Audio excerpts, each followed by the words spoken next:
Something I'm particularly proud of is that we've generated a presentation that we've now given 3 times, actually 5 times, in fairness, once the school community going to do it again.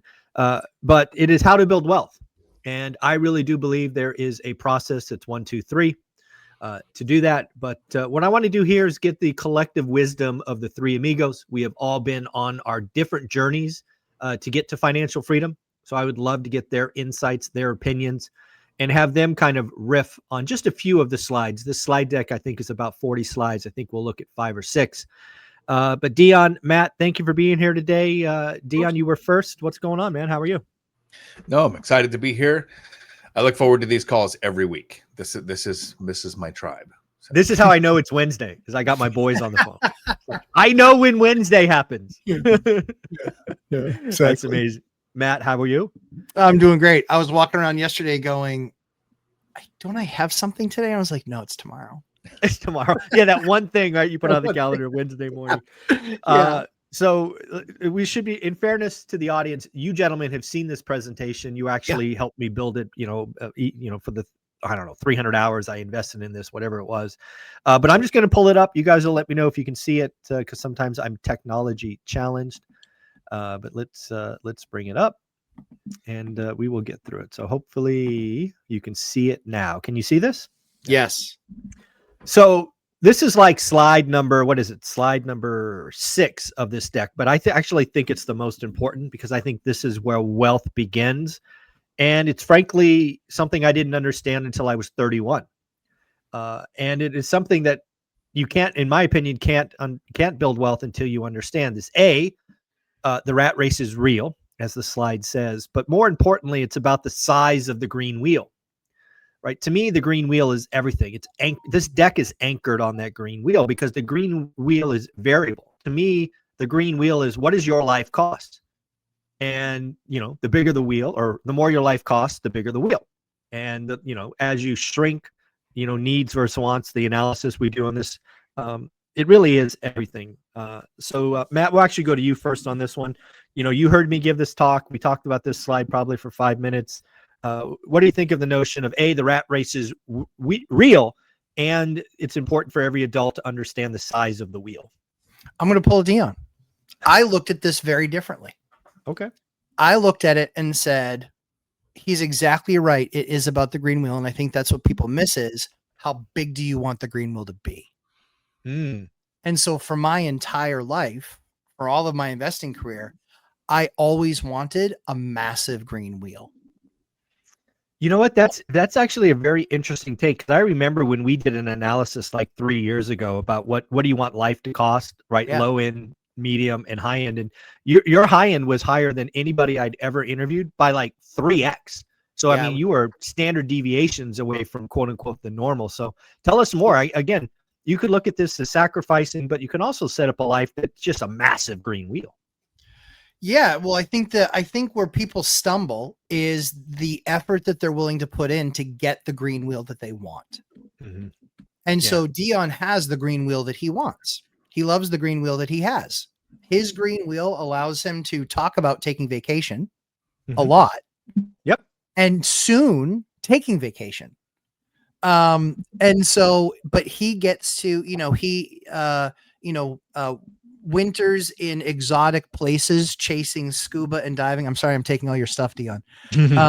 But we know Dion that well. We know that that's what he loves. We know that that's what keeps him going. And he's more than happy based on his lifestyle that he has, him and companion to go do whatever. And I think that only requires a certain size wheel. And he was smart to build his wheel 3 to 4 times larger than what he needed on a monthly basis. Yep. I agree with the concept of 3 to 4 times what I need on a monthly basis. The problem is what I need on a monthly basis is about 4x what Dion needs on a monthly basis, because I got 4 kids and a wife that doesn't work. Mm-hmm. A real job, a traditional job. Yeah. So that's where I think that people just need to consider, you can have it. The concept of the wheel is right. The concept of the rat race being real is correct. The issue is that you have to, if you want a massive green wheel, your W-2 for 99% of people, your W-2 is not going to get you there. Yeah. Yeah, I love that. Love that. Deanne, what was your thought when you heard this? What do you think of when you look at this picture? So I think this is an opportunity to point out that while in the image he's getting off the green wheel, Mhm. the majority of people first don't realize they're on a wheel, Right. and that's why they never get off it. Oh yeah, absolutely. Yeah. Agreed. And again, the wheel is, it's hard to represent in a picture, is variable, right? The biggest thing that got me for my first, decade of real work was, as I got a raise, I just naturally increased the size. I let the thing grow, and the bigger the wheel, the more painful it is if it stops, right? If you're in you're in the Silicon Valley, you work at NVIDIA or one of these AI companies, and you're pulling 500 grand a year, and then lo and behold, you get laid off, a year from now, and you go to zero. That lifestyle is going to hurt. Yeah. Yeah. More than a little. More than a little. Yeah. Yeah. Well, let's jump ahead, Dion. We're going to go to you first. This is actually the slide that I start with. It's like, hey guys, if you want to get wealthy, this is where it starts. So hopefully that changed for you. Did that change? Maybe. I Maybe mean, not. so if you want to get wealthy, this is where it starts, turning money into assets. No, you got to believe it's possible. I didn't know. Right. If Understanding it's, yeah. Yeah. So again, hopefully the slide did move, but this is where it all begins. Even before the action steps of 1, 2, 3, this is step 0 for me. And the reason I had this slide in there, Dion, is there's so many people that just seem to have given up. They've adopted the doomer mentality. The system is against me. I can't do it. Blah blah blah. Whatever the reason is, and again, as I always say, I'm not in the convincing business. To our analogy, I'm not in the parking lot. That's where you play. Right. I want to deal with the people that know it's possible. Then we can get them somewhere. And this is where a lot of people's algorithm kind of screws them. Amen to that. They go on YouTube University or on Rumble, and they start looking up, how do I educate myself on real estate? And so not only do they maybe think it's not possible, they're going to be inundated with, it's not possible now. Yeah. Mm-hmm. I couldn't agree more. What do you think, Matt? Do you think it starts here? Do you got to have belief, or do you think you can just jump in half-ass? I'm broken, so I'm a horrible example. I don't doubt myself. I just never doubt myself. If it's something that I want, I just figure out how to do it. I realized what my problem was. It was really funny. Just being very transparent. I'm talking to a Bigger Pockets executive. At the event. And he's like, so you're really successful and it's all really good and this, that, and the other. And he's like, and so, what's the next goal? And I go, honestly, the next goal is get on Bigger Pockets. Yeah. That's the next goal. Let's get, I don't have another real estate goal. I might shrink. I might grow. Mm-hmm. The people confuse it far too much with getting in the numbers when you have no clue what you're talking about with the numbers. It doesn't matter. Doers do. And losers talk. And so I'm a doer. And so I will reach out and I'll ask a bunch of questions, but I'm motion creates emotion, and you're moving and you're taking steps and you're doing the next thing. And so it was like, I didn't talk about for months and months and months having a YouTube channel. One week I didn't, the next week I did. Mm-hmm. It was that simple. I'm just a doer. And the luxury that I have is that I'm a horrible judge against myself, but the luxury that I have is that I don't care about failure does not faze me. I'm too stupid for failure to faze me. People fail at one thing and they're just like, oh, I failed. Yeah. And again, and again, and again, and again. And do you know why? That's why many corporations hire D1 athletes. Mm-hmm. They might be dumb as a box of rocks, but they will hire them because they recognize it's tens of thousands of hours to become elite at something. And they put in the time, effort, and energy and commitment to become elite at something. And that's why they hire them. They don't hire them because they're super smart. They don't hire them because they want more football stories or lacrosse stories or gymnastic stories. They hire them because their life track record shows a level of commitment to attaining an accomplishment or goal. I love that you went there, because that's our very next slide that hopefully is now sharing. Yes. And this is actually step 2 of the wealth building formula, but it is becoming elite. And I want to highlight here, I don't really care what you become elite at, right? It would be good if it's around your passion, your interest. Obviously my becoming elite meant a buy box that was very, very granular down to a zip code and asset type and size. In the event and presentation since then, I've talked about you without naming you becoming an elite investor in vintage sports cards. Mhm. Again, you can become elite. And when you why isn't becoming elite important? It's because when you are elite, you can see value before anybody else. You can either Sure. see mispriced or you can see Yes. opportunities to increase value. And these take hours, hundreds, thousands of hours, but Yes.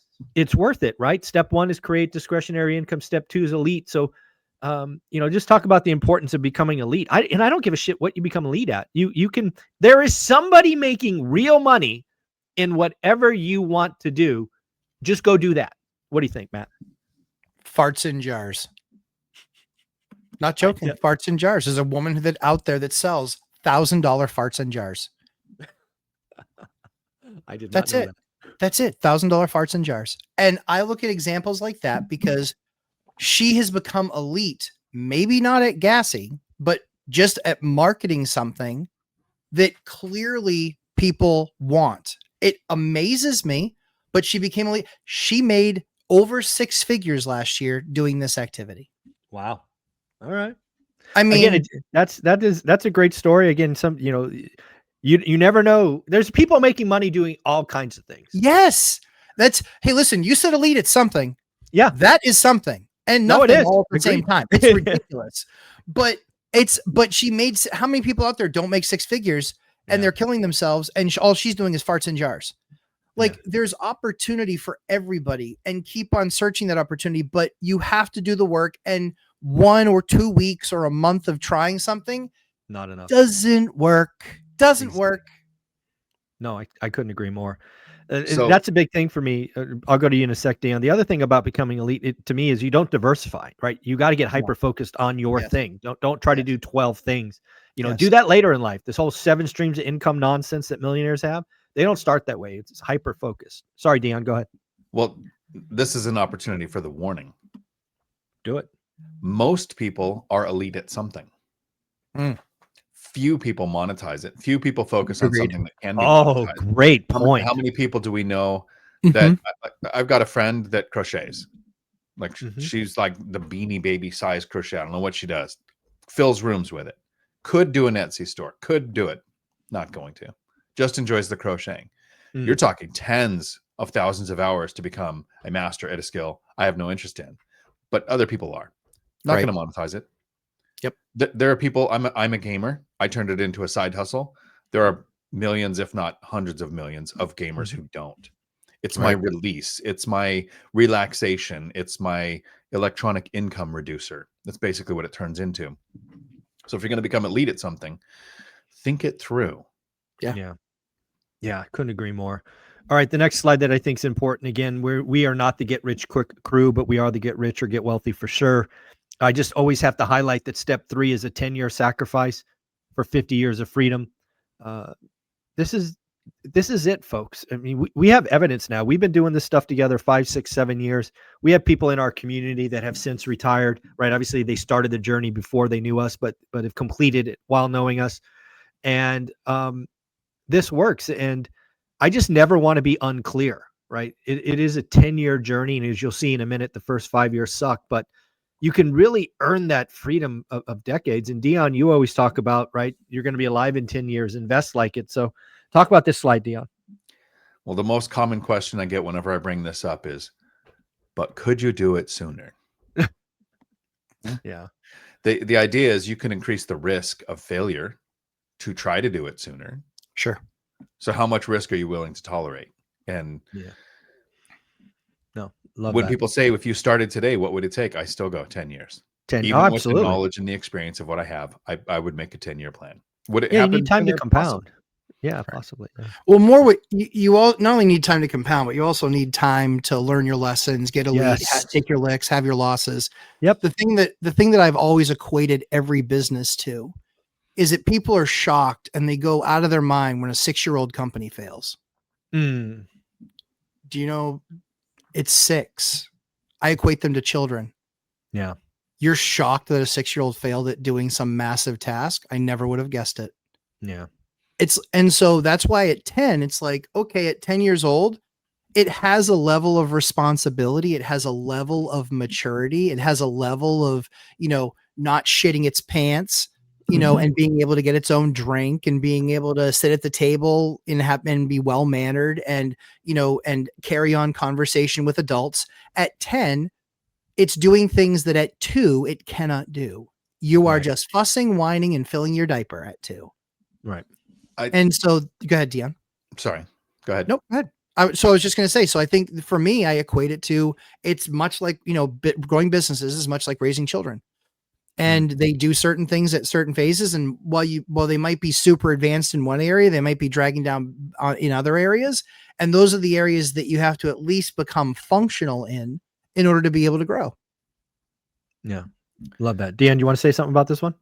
So I think the challenge with this slide is most people are going to focus on the 10 years, the 5 years of suck. The challenge is how can you make it faster? And so my content, what I do is I try to get people to focus on the 50, focus on the outcome, because then the 5 to 10 years of suck are worth it. Correct. Yeah, that's a great way to put it. This is the one that's always important to me. And it's really because I'm around a bunch of entrepreneurs, right? You live in Vegas, you get around these guys who are just killing it, being entrepreneurs. And it always bothers me that entrepreneurs are quote unquote celebrated in social media where, I've never been one or never felt like I was one, just an employee who did what they did. And I just need people to reorient, right? Your job is not a prison. It's the key to the future. Matt? Yeah. Dion had a great post on this on social. I saw that. Yeah. Yesterday. Guys, check it out. Dion Talk Financial Freedom. But it was a great post. Tells you really all that you need to know about it. What was interesting is I had somebody post something after my conversation or what I talked about the weekend being about, and Dion and your story and my story. And he was like, my dad's 74 and he loves his job. And so based on this report, he should be dead and blah, blah, blah, blah, blah. And so he still thinks he's successful. And I was like, listen, you infant, he is successful. But if you asked him today, would you like to go do whatever you want to do every single day and not have to think about money? He would pick something else, you moron. Everybody does. There's facets of their job that they love, and there's facets of their job that they hate. Nobody loves everything about their job. And again, the key is you can have those days. Don't tell me that you don't have a day where you're literally like dreading waking up the next morning because you got to go do a bunch of suck things at work. Give me a break. You're lying to yourself and you're lying to everyone else. And we know you're full of shit. So stop lying. It is what it is. I get it. We all loved our jobs. We all loved our jobs. Zub wasn't expecting that to be his last day. Nope. Dion did it just to piss me off and retire before me. And he wasn't expecting that to be his last day. And me, I then took an opportunity to make it my last day. But still was the night before I walked out of my office and I told my wife, I'm done. I'm done in my heart and I'm done in my head. I'm done both at the same time. And now it's ready. Now I'm ready to move on. We did what we needed to do. And now we're ready to move on. And I have not, and I won't put words in your guys' mouths, but I have not missed my old job for a millisecond, not even for a millisecond. Yeah.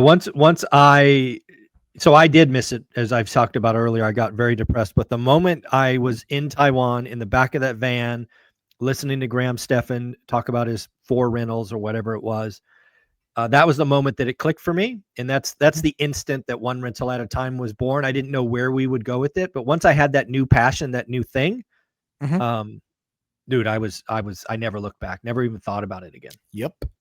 Dion? So there's 2 things about the job, is the thing that sets you free. The first is on Matt's point of the guy's in his 70s and super loves his job and everything. Zuber's dad had convinced you as a teenager that he was going to work until he died, and you were super proud of that, like cheering. Yeah, oddly thought that was noble. And so that's a mentality that is brainwashed into us until you wake up one day. And the second thing is, last night during my live stream, I had a very friendly argument with Beth Traverso about being an entrepreneur or not. And because Ah, she's an agent and her husband was a contractor, Yeah. and like they're very entrepreneurial, and they acquired rentals. Yeah. And so my position was, I'm not an entrepreneur, Mhm. and I didn't think of it in the time, but the way I put that is, if I lost everything and started over tomorrow, it would be with a job. Oh, me too. 100%. And the job with the bankability, the saving, and the working on the credit score, and then acquiring properties one rental at a time over the next decade. It Mhm. wouldn't be go out and become a real estate agent. It wouldn't be out and go do flipping or wholesaling or anything like that to generate capital. It would be go get a job. Yeah. And that job is what set me free. Yeah. I love that. I love that. That's actually a really good mental twist. Let's just assume you lost everything. What would you do? I'm guessing I know for one certainty I'd go get a sales job again. There's no question. Probably sales leadership. And then Matt, you're the one that I think about going, you might just go start something. What would you do if you just woke up tomorrow and it was all gone? Would you get a job or would you just go be an entrepreneur? I start something every day. Yeah. Usually a fight with somebody. Start something every day. That's funny. I don't think I would get it would really depend on like what the circumstances were, right? Like if I had to find out a way to put food on the table, I can sell anything. So Right. I would go and, figure out getting food on the table first.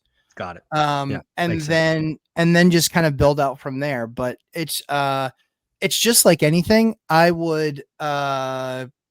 be fine. Yeah. I'd be I fine. love that. I'd be back in my spot probably within 3 to 5 years. I'd be back in the same spot. I could rebuild it Nice. again. I could rebuild it a whole lot faster. Nice. So Very yeah, cool. I think that, like I said, entrepreneurs are damaged. Yeah. We're damaged. Like Yeah. I have more ideas than I could ever build in my lifetime, Yeah. and I have to make sure that it's an idea for a period of time, like a significant period of time before I move on it. Because Gotcha. I'm like, I want to be able to be committed and do it and finish it. And I don't want to become entrepreneurs' biggest issue is unfinished projects. Yeah, I've seen that. Like they're just Love like, yeah, I've got 19 companies, and how many of them are actually still Yeah. companies? And 18 are losing money. Yeah. They're How not many? committed. Well, how many actually file a tax return? Yeah. Like, Exactly. 3. Okay, then you actually have 3 companies. You don't have 18. I like that. All right. Dion, this one's for you. This is, this was an important one for me to get in. I never want people to forget this. I think lots of people preach, get rich quick or instant or easy button or any of that. And I never want to forget that building wealth is absolutely possible. You absolutely have to believe, but never lose sight that the first 5 years suck. It's dirty. It's painful. You will have, scars, whether physical or mental scars. Talk about the first 5 years sucking. So this one is really important to me. A lot of times when people talk about the 5 years of suck, I point out I saved for 2 years. I lived in an apartment for 2 years to rent out the house to get the first duplex. And then it was another 2 years to get the second duplex. So in 4 years, I made 2 purchases. Yep. And there's a quote from Coach Carson that he was talking with somebody at BPCon about growing fast and what can we do to go faster. And Carson explained it, Coach, much more eloquently than I'm going to. So this is a butchered rendition of what I've heard. He said, imagine if you make a mistake in real estate. You don't know today. You don't know next week. You don't know next month. When you realize you made a mistake, it's been a month or 3 or longer. Yeah. So if you go fast, you can make a mistake 5 times before you register that it was a mistake. And now you've made it 5 times. Yeah. The way he put it was brilliant. I think I conveyed it. The 5 years of suck intentionally kind of should go slow. That's why lenders put roadblocks in place of your DTI or rental income on tax returns or something like that. So you can figure out the basics and see your mistakes and have time to fix them. Yeah, I couldn't agree more. Matt, what do you think? First 5 years suck? Yeah, first 5 years suck. Anything worth building does. I think it dovetails into that point that I brought up before with that guy talking about his dad working to 75. Here was his exact response. Chad Swanson, this is for you, my buddy. My dad has purpose. He loves what he does and he enjoys his life. The goal in life isn't figuring out how to not work, but to find your purpose. That is when you find fulfillment and it gives meaning to each day. So that on its head, I generally agree with, but here's the issue. This was about a post about working and being able to retire early. So here's where I would add to that. I said, you're right. Working is way better than time with family and volunteering. No one's purpose is to work a long job that keeps them from their family and impacting others. If you were retired and were able to spend your time impacting others because all your needs were met, you wouldn't, because all your needs were met, you wouldn't get it. Clearly you don't. I do more than most workers. I make far bigger impact, and I don't focus on my needs at all. Yeah. I can focus on them reaching their goals and get more time as a dad. No one ever said on their deathbed, I wish I spent more time working because I love my job. Yeah. Couldn't agree So more. people that identify, and this is where it comes into the 5 years of suck, you're going to have to go through it unless you want to spend your life identifying as your purpose being this stupid W-2 job that you work. That is not your purpose. Yeah. Ask Zoob how awesome his life was when he finally reached the epiphany that that's what he did. That wasn't his purpose. Yeah. Oh, amen. Far more joyful person, right? Far more happy person.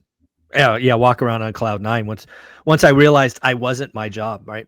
I wrapped myself, I convinced myself that being elite at being somebody who ran go to market and took, products from whiteboards to $100 million, that wasn't who I was. It impacted like 7 people.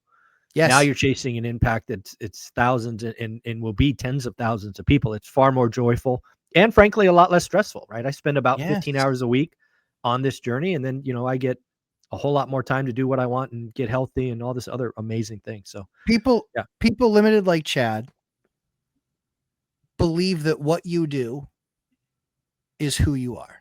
Yeah. No. And that is not it. And that's what the 5 years of suck, when you start that, it helps bring out who you are, not just what you do. And that's where you identify.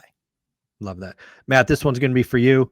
Again, this is the one that got me in the beginning that I did not do, right? I tried to be the single creator, solo, whatever in the beginning investor. I didn't seek a network. I didn't think it was time. All the excuses in the world were wrong. I now believe that this would be something, if I focused on day one, would have accelerated our journey, probably drastically.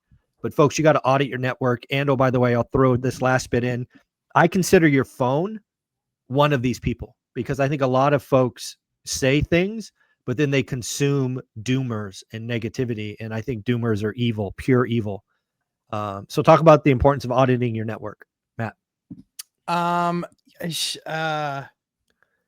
This is a good guy, nice guy thing. Yes. This is a good guy, nice guy thing. Like I agree. Dion and I, and you kind of identified it in that video that we did last week. Dion and I don't have a million friends. Yep. If something came up, you guys are in the top 10 list of people I would talk to. Right. Top 10. And quite frankly, that's a massive world for me. That's a massive world for me. There's a lot of business acquaintances. There's a lot of people I've done deals with. There's a lot of people I've done collaborations with. There's a lot of people I've had relationship with that worked for me, that I've worked for. They're not my network. They aren't. Right. They're the outer circle of the network. But that inner circle, that's what Dion makes me better at what I do. You make me better at what I do. The people it's selfish to a certain degree, but where it becomes unselfish is, how do I then in turn try and help make you better? Yeah. And you do. Yep. We try. Like that's what we owe each other. That's what we, we don't necessarily owe each other anything, but that's what the purpose of being in that network is. Is that I know that if I needed something, I know that I could call Dion and he'd fly out East Coast, no problem. I know that if he's in Thailand, I'm hoping it doesn't happen. But if he's in Thailand and some big thing comes up, like Millennial Mike or I are going to get a call and we're going to fix it or take care of it or whatever the issue is. And it's being able to, it's knowing that, military term, it's knowing that they've got your 6. And that's the most important thing. Dion? The audit your network thing, I think most people do this naturally. We filter our friendships without knowing it, but they do it without purpose. So you have people that you talk sports with. You have people that you talk work with. Yeah. You have people that you talk family with. Most people don't have somebody they can talk finance with and it's productive. So the audit your network is to make sure you're adding the people into your circle that can Mhm. impact you positively with your finances. Mhm. That doesn't mean you can't have your friends you talk sports with or Right. work with or family with, but add the ones that are going to help you with this focus. Yeah, this is a big one for me because again, I just love being sort of clear. I didn't do this for 5 years, right? So I mean, think about this. I'm going through this by ourselves. It's just Olivia and I for the 5 years. We're in the 5 years of suck. We have eviction on our very first property. Never actually collect rent, and the fact that I didn't have people around me to say, or just to listen, it's shocking. And again, it's all because of Olivia. We kept going. I've been very clear about that because I was ready to give up. You just don't know the importance, right? If you're going to get fit, get around fit people. You want to become a millionaire, get around millionaires. And I love that purpose, right? It's with intention. And I don't think enough adults do this. And it's really funny to me that we gave this talk at Bigger Pockets. And again, half the questions I got when I got off stage were, how do I find friends? I don't, I'm an introvert, or, I'm an old, this, that, or the other. And I'm like, wow.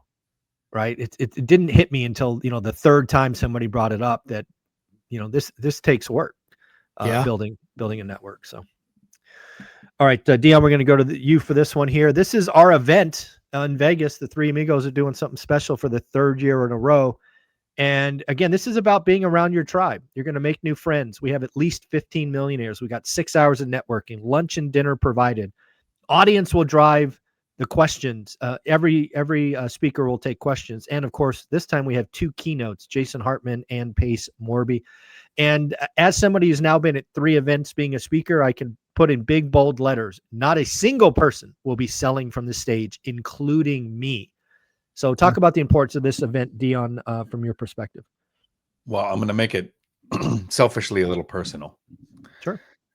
I strongly believe if it wasn't for this community and getting around people talking about this, like this in person, meeting you guys, getting to know you, I'd still be working.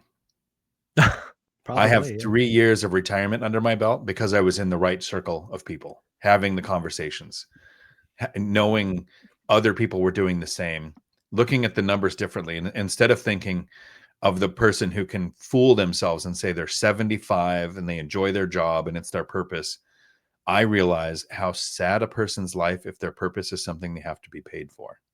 Now, you can monetize things, but how many times have all 3 of us done presentations for free or joined other people's communities? Like Matt, you've been in the multifamily strategies course and taught them.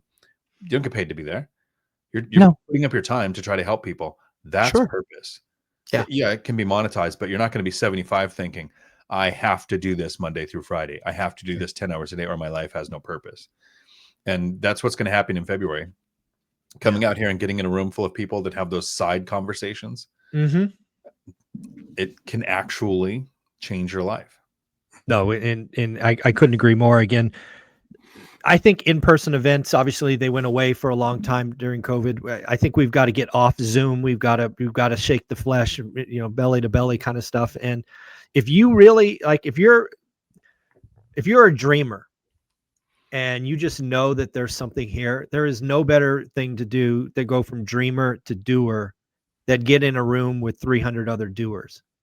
You're not only going to be inspired, but you're going to have those side conversations and you're going to understand, that you can do it. And that's the key, right? When I put together the agenda, I always have a purpose of celebrating our community. We will have speakers from our community, Jared and Brandon, for example, and others. We're going to bring in some headliners like Hartman and Pace Morby. Then we're also going to, the intention here is we have 2 Gen Z. We've got a 25-year-old and a 28-year-old kind of leading off day 1 and day 2, right? If Gen Z can do it, today, you can do it. And this is a special event. Go get your tickets. They're going to sell out. And Matt? I mean, and this isn't a slight on Bigger Pockets. They had a green room. Yeah. They had escorts. Sure. They had behind stage. That doesn't exist here. So, you are, there is, you're in it. You are in it. We are all investors in that room. Yep. That's it. We're all investors in that room. And so it is, Dion does a bunch of recordings and does a bunch of videos with people that attend the conference. I do a lot of stuff in the podcast room. Yep. Lunches, the dinner, they're all at tables where people are just asking questions. It happens all the time. And none of that happened at Bigger Pockets, unless it was creators that know other creators, where it was like, we had dinner with a bunch of guys that we already collab with. Right. And some new ones. But that's just not, that's something special about this event, because it's still small enough where it can be managed that way. Understanding the Bigger Pockets, it's tough to manage that way, because it's, almost 3,000 people. To be very clear, we're 1/5 the size, maybe even 1/6. It's very different. Yeah. They deserve credit for what they do. We're just not that. Absolutely. We're not a 2,000. It's just different. It's just different. That's all. Not better, not worse. It's like if you had a regional. It's just different. It's just different. Yeah, agreed. Yeah. Agreed. All right. Let's see if I can actually make slideshow build for us, because this is where I just want to end on this version. So again, not everybody can make it to the event. They are costly, not only tickets, but you have travel and hotels and all of that. So I get it. I do think the best thing that we do, and the thing that I will be known for most in the next couple of years, is our school community. Again, 67 pennies a day, like-minded people. If you are a dreamer and you're excited about real estate, there's no better place to be than in a room, a virtual room with 450 other people going that way. I look forward to the day, frankly, we cross 500 and ultimately 1,000. I think that's where this is going to go. But Matt, talk about the beauty of school and the fact that more people need to be joining. I mean, you're talking about building your network. Where are you going to find those people? You're talking about learning skills. Where are you going to find those people? You're talking about like-minded people. Where do you find those people? Yeah. Amazingly, you find them in the area that is that is teaching and talking about the thing that you're pursuing. So with, we even in the Lumberjack Landlord course, we have a small user group, but we talk about people going to the accountability groups that are there. Yeah. Jared runs a phenomenal group. There's Frank runs a phenomenal group. Like, these guys all run great groups that are great accountability partner pieces. And again, it's all community, and it's being able to share mindset and skill set and grow. And it's, if you don't celebrate your wins, and Zuber sucked at this. Oh, I did. If you don't celebrate your wins, then what's the point of the next one? You end up, 30 years down the road, and I mean, I've accomplished a lot, and I don't feel like I've actually won anything. Yeah, couldn't agree more. Dion? So I want the people watching to picture two groups of people. So you're talking to two groups of people. You tell your friends who kayak, and you're in your kayaking group, and you go and you say, I'm thinking about buying a rental. If you do, or if you don't, they'll just say, oh, okay, well, you didn't like it. But if you're in a group of people who are trying to buy rentals or own rentals or have financially free through owning rentals, and you say, I want to buy a rental, telling people makes you more likely to do the thing you're talking about if they're doing the thing you're talking about. Exactly. So it isn't about being in groups of people. It's about, coming in there and talking about kayaking. You're probably not going to become a better kayaker, but you go into your group of kayakers, you will. Exactly. Do you want to be a better investor? Right. Yeah, I love that. Well, let's see if the technology actually allows me to build a slide, because I went on, and I don't think people realize it. Can you guys see the calendar? Just want to see if this is working. No. Stupid thing. So let's stop sharing. See, I knew this would let me down. All right. It's technology. It's technology. So you're just seeing me, right? Is that what you're saying? Yes. Only you and Dion. Yeah. All right. So let's try this again. See, I knew this thing wouldn't allow me to build. I think the tech guy from Caesar's Palace put your slide together today. Yeah, exactly. All right. So this should be working, right? You see a map. Yes. Okay, but I don't want to show the map. So let's just do this. So behind the map, I moved it a little bit. There's a calendar. That's the first thing I want to highlight is there are 7 days a week. You have no excuses.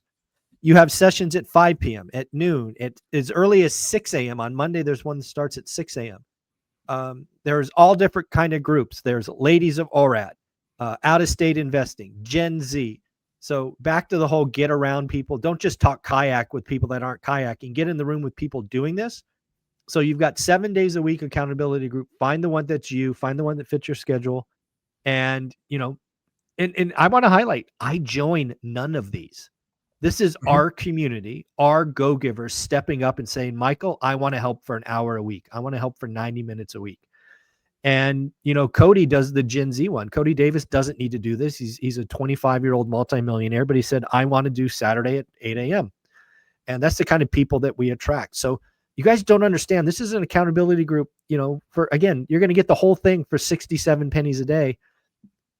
This is worth the price of admission by itself, right, Dion? Actually, I'm super impressed that somebody 25 wants to get up at 8 o'clock on a Saturday. Yeah. Amen. That's super impressive. That speaks to who Cody is. Yeah. I mean, in a different group every day, your schedule could change. One of those will meet your schedule if it doesn't change. Yep. I agree. Yeah.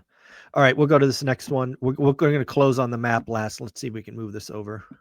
Well, the other thing I'm trying to show, let's see if I can move this. This is why the technology. So again, one of the things that you get inside the group is thousands of dollars in education for free. All you got to do is introduce yourself and be active, and all these things unlock. They're not charge ups. They're not upsells. This 10-day boot camp was $1,000. It's given away for free. Jason and his lovely wife, Jen, gave us something. Ty gave us something that was thousands of dollars. It's all there for you. All you have to do is join, introduce yourself, because I do gate a couple of these things at level 2 and level 3, which means you got to do like 5 posts and, heart 5 things just to show that you're active. And, thousands of dollars in education you can get for, $20. And if you want to join for a month and consume these and leave, so be it. But again, this is always building out. And again, no upsells. Matt? I mean, one of the toughest things that I experienced in getting into the real estate game was that there were no resources. There was no community to have conversation. Everything was competition. Everything was competitors. And the cool thing about this is that it's not that. It's the exact opposite. It's all the tools that you need. It's all the people that you need to talk to. It's watching, people are going to be amazed that there's people that get into that community, and year 1, they do a little bit, and year 2, they do more, and year 3, they do a lot of it. And if they're still around, they're going to be like, I was in the same place as that person 3 years ago. Now they have 30 units and I have 4. Yep. And that would make them better at this than you. But they're there, and they're there and they participate, and they, will have a conversation. It is a very short list of the number of real estate investors I've ever talked to that basically either A, wouldn't have a conversation, or B, didn't share anything in the conversation that they had. Oh, absolutely. It's a pretty short list. Yeah. We all realize very early on that there's more deals out there, and your win's not my loss. It's a very, we're all givers, but our community certainly stands out at the amount of giving. And then the last thing for me is this map, right? I get asked all the time, where are people? What's going on? We have, we have a SoCal group meeting this weekend on Sunday. There's, 49 people down there. And it's fun for me watching this thing fill out, because, when this functionality came out, we didn't have 500 people. We had 200. And now just watching this, and again, you could drill in, and yes, we have people around the world, but obviously we're dominated in the United States. Dion, what do you think of this? I think it's pretty cool to have your local meetups on a map like that, so you can see who's connecting and where. That's huge. Yeah. So again, folks, these are all just basic functionality. There's a lot more inside school. Again, one of the things that I got wrong and why I keep harping on this is where I should have started. Again, I want to shout out Kim Bishop. We all know Kim. She sent me a note the other day. I'll just read it. And she says, idea for an ORaaT discussion topic. How do you overcome fear of growing from 1 rental to 2? With 1 rental, if it were vacant, I could still cover the costs on my own. But 2 mortgages I could not cover, and that scares me. I realize this fear is holding me back from taking the next step. I replied with, obviously, great idea. But then I said, curious, have you joined school? Would love to see how my community responds to this. And the reason I said that is I think it's almost unfair, for example, for the 3 of us to kind of give our answer being 25 years into this. Deanne always says we forget what it's like in the beginning. But those are the kind of questions that you should ask in school, right? Because we have other people there. They're investors. And sometimes you're ahead of people and sometimes you're not, right? Kim could post that and she has 1 And somebody could reply that as 0 and basically says, yeah, that scares me too. How'd you get to 1? This is why you have to be in school, right? Some folks, you, all three of us are go-givers. And I have no question that 40 to 50 people reach out to each of us individually a week, and we do our best to respond. We try. But that's going to be, that scale is going to break soon if it hasn't broken already, because I'm sure I don't reply to everything I should at this time. Sure. But if you're in school, you've got 450, almost 500 people that will reply, right? The forums are very active. So, Kim, I don't know if you're in school. I should have looked it up, but I joined school, asked that question. Matt, what do you think? I mean, again, it's people at the same, you'll find your people that are at the same point in the journey that you are. Mm-hmm. And that's typically very valuable. That's what we do about boot camp. We want 15 people all in the room, all hearing each other's struggles, all hearing each other's challenges, and all hearing the solutions of then how to deal with that. Yeah. That's why I really poo-poo the, one-on-one, big time, big ticket stuff. I much rather do, 1 on 10, 1 on 15, listen, take all the problems, solve all the problems, create strategy around how they either A, don't need to come up, or B, if they do, this is how you resolve them. Much rather spend my time there. We're about to start another boot camp. It's our 6th one. Nice. And again, we keep them small. It's, 15, 18 people tops. That way everybody gets heard every single class with what they're dealing with, and we can address the problem. Yeah. Love that. Well, guys, I appreciate you allowing me to go through this. This was a point of passion for me for the last 3 months, maybe 4 months. I do think getting wealthy is as simple as 1, 2, 3. It's math and time, right? Mm-hmm. Don't overcomplicate it. But the big thing for me is you got to get around other people, right? Dion's analogy of the kayak is perfect. You're interested in kayaking. Why are you talking to non-kayakers? You're not going to get better. You've got to be purposely in the room and network with them. I think we put on the best 2 things, one virtual, which is school, which is every day. And then once a year, we get together for almost what feels like a family reunion. Mm-hmm. Dion, closing thoughts, and how can people find you? Well, they can find me in Vegas the week before the 14th and 15th for the Wednesday night and Thursday night midnight Denny's meetups, which will be on the Strip. So it's populated. And Good safe. Call. Good call. Yes. And I'm really looking forward to that. That's the event. So people are asking me all the time, where should you stay? If you're coming in early, and many of you should, stay on the Strip so you can go to the midnight meetups and you can walk there. And a tip if you stay on the Strip is find out how Matt gets his really good rates at Excalibur. But if you stay at a place like the Treasure Island, there is no resort fee, so you can actually save a bunch of money staying there. It's one of the only ones. Isn't Treasure Island gone? No, they stopped doing the show, but Treasure Island was still. I don't know. I just know they don't charge a resort fee. Got it. Okay. All right. My bad. If they're gone, I forgot one that was just torn down. Maybe. Oh, that was Mirage. My bad. No, Mirage is becoming the Hard Rock. Yeah. Right. Yeah. My bad. So Treasure Island is still there. My bad. And you can find me on YouTube, Dion Talk Financial Freedom, where I do a live stream every Tuesday at 4 p.m. Pacific that lasts as long as the questions do.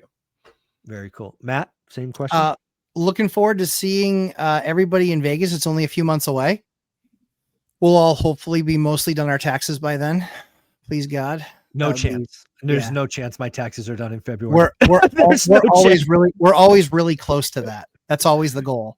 Really? Wow. I don't even think I've started until March. Oh yeah. My taxes will be done probably January 20th. Exactly. Because it'll take me an afternoon. Disgust me. You guys disgust me. Ours will be done usually. We're right around that time. But you couldn't think of a more romantic thing than finding a way to get out of the rat race, spend more time with your family. So it's a cool holiday weekend. Extend it a little bit. That's what we're doing. Yeah. We're extending on the front side. We're extending on the back side. So we're going to make it a family thing and come hang out, bring the kids, and they have more indoor parks than you could possibly fathom. Oh, yeah. That are a lot of fun to take. Yeah. Vegas is not an adult playground only anymore. They've got a ton of stuff for kids. There's a lot of great community there. And hopefully we'll see people early. And then 9 p.m. Thursday nights Eastern time is when I will do my live stream. And just like Dion, we go till the questions end. And this is the focus that I got from BPCon was being far more intentional about recognizing that I want to help more people, and that means getting on that BP stage. So that's what the goal is for the next 6 months, is to get on BP. Oh, I like it. I will find a way to work with Scott Trentz to see if I can't influence Awesome. as I know Dion will as well. Yeah. My you guys are closing great. thoughts. Yeah, my closing thoughts here, folks, is I do think all of you can get rich or wealthy, depending on which variable you want to use. Everything we said here is true. The most important thing is getting around the right people. You've got to change your circle, your network on purpose. Watch what you do with your phone. I think this is the poison that a lot of you are consuming. You got to block that out. You can change your algorithm in 3 days. I've done it. And a couple of other things. Mark, the financial firefighter, someone we all know and love. He is still willing to rebate you the cost of 1 month of school.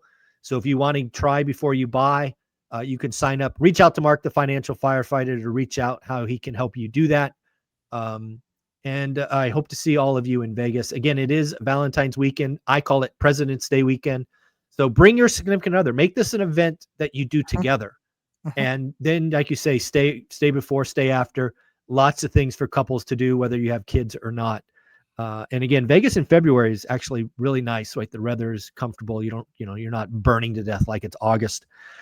So, guys, I appreciate you. Have a wonderful week, and we'll talk again. Thanks, boys. Ciao.